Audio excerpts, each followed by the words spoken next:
बात मध्य प्रदेश के पूर्व मुख्यमंत्री कमलनाथ की।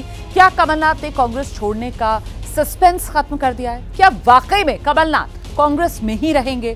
3 दिन से देश की सियासत में कमलनाथ सस्पेंस बने हुए थे। आज एबीपी न्यूज से उन्होंने साफ कह दिया कि वो तो कांग्रेस में ही रहेंगे, लेकिन जो सियासी कहानियां सामने आ रही हैं उससे लगता यह है कि कमलनाथ ने फिर एक नई चाल चली।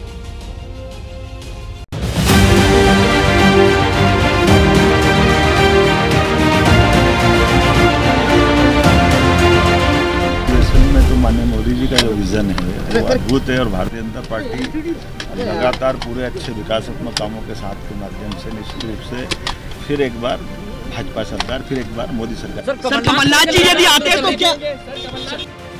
सवाल कमलनाथ के बीजेपी में आने को लेकर पूछा गया तो सीएम मोहन यादव ने हाथ जोड़ लिए। पिछले 3 दिन से कमलनाथ के कांग्रेस छोड़ने की चर्चा से सियासी पारा चढ़ा हुआ है। हालांकि एबीपी न्यूज से हुई बातचीत में कमलनाथ ने इस खबर को खारिज किया। कमलनाथ के हवाले से पूर्व मंत्री सज्जन सिंह वर्मा ने भी मीडिया के सामने आकर यही बात कही। उनका ये कहना है कि एक काल्पनिक प्रश्न का जवाब मैं क्यों दूं? जो एक प्रश्न काल्पनिक है उसका जवाब देने की आवश्यकता मैं नहीं समझता। भाजपा में ये कहीं और नहीं जा रहा, नकुलनाथ नहीं, कांग्रेस में जाने का प्रश्न उपस्थित ही नहीं होता।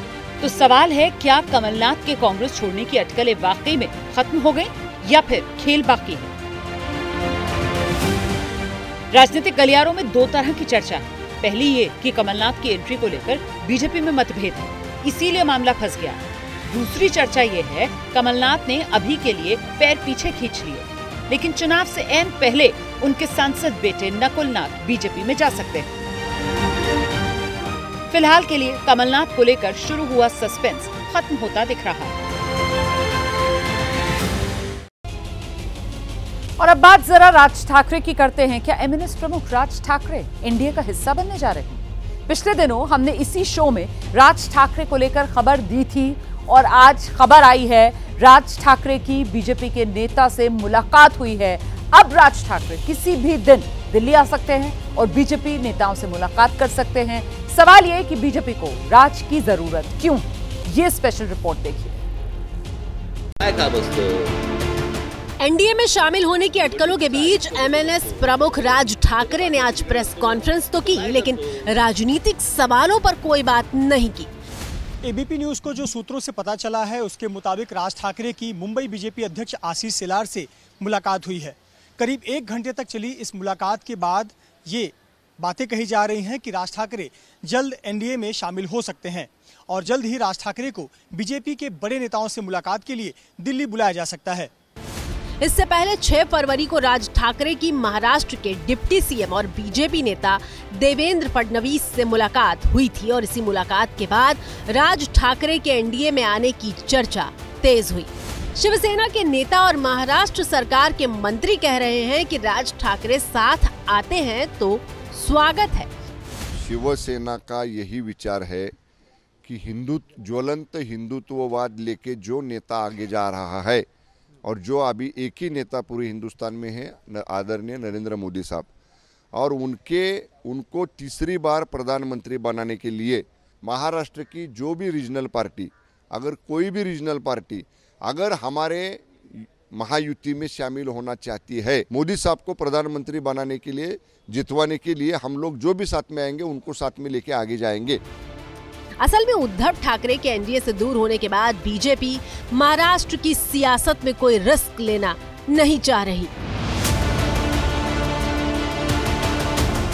और इसी कड़ी में पहले उद्धव से अलग हुए शिंदे को साथ लिया और फिर शरद पवार से अलग हुए अजीत पवार को अपना साथी बनाया। पिछले हफ्ते ही कांग्रेस छोड़ने वाले अशोक चव्हाण को साथ लेकर राज्यसभा भेज दिया। अब राज ठाकरे को साथ कर मराठी वोटरों को साधने की कोशिश तेज हो गई है। राज ठाकरे की मुंबई और आसपास के कोर मराठी वोट बैंक पर अच्छी पकड़ मानी जाती है। राज ठाकरे के जरिए बीजेपी उद्धव ठाकरे के वोट बैंक में सेंध लगाना चाहती है। वहीं दूसरी तरफ राज ठाकरे भी अपने राजनीतिक जमीन बचाने के लिए संघर्ष कर रहे हैं। ऐसे में दोनों इस वक्त एक दूसरे के काम आ सकते हैं। राज ठाकरे ने शिवसेना से बगावत कर साल 2006 में अपनी पार्टी महाराष्ट्र नव निर्माण सेना बनाई थी। मराठी मानुष के मुद्दे पर अपनी छवि आक्रामक नेता की बनाई। हिंसा, बवाल और उत्तर भारतीयों के खिलाफ राजनीति करके सुर्खियां जरूर बटोरी, लेकिन चुनावी राजनीति में कोई खास कमाल नहीं कर पाए। अब तक एक भी सांसद राज ठाकरे की पार्टी से नहीं बना है। 2009 में राज ठाकरे की पार्टी ने सबसे उम्दा प्रदर्शन किया था और तब महाराष्ट्र में इनके 12 विधायक जीते थे। 2012 में नगर निगम के चुनाव में जरूर कुछ सफलता मिली थी, लेकिन इसके बाद से तो वो सियासत के नेपथ्य में चले गए। छवि वोट कटुआ पार्टी की बन गई। अब मोदी लहर में बीजेपी के साथ जाकर राज भी सियासी संजीवनी की चाहत रखते होंगे। फिलहाल राज ठाकरे को लेकर सस्पेंस बना हुआ है। जैसे ही घड़ी का काटा दोपहर 2:30 पे आए, बबीता जी का दिल सास बहू साजिश के लिए मचल जाए। और ये है इनकी बहू, पूरे दिन ऑफिस की टेंशन हो जाए गॉन जब ये करें अपना फेवरेट शो फ्री टाइम पे ऑन। इनकी तरह आप भी देखिए अपना फेवरेट शो अपने टाइम पर और डाउनलोड कीजिए एबीपी लाइव ऐप अपने स्मार्ट टीवी पर।